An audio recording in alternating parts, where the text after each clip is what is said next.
Kola жуды болмайды, балалар міне. Көріңдер міне.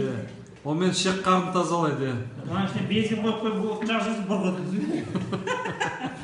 Тазалайды ма? Я шек қарын тазалайды сонымен. Мен шегім міне.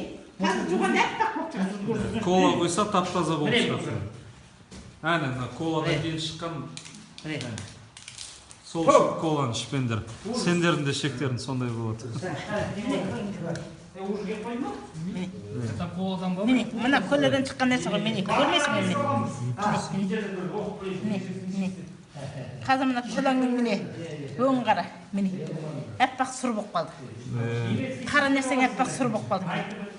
Сонда бала деп балаға жабамыз, бала емес ал дегенде пайғамбар жасына таяқ қалған сендерге айтайын. Осыларың енді дұрыс па? Бала бізге де ішпе десеңші. Бала емес жігіттердің өзі, жігіт балалардың өзі пәле болып бара жатыр. Мына көріне ме міне?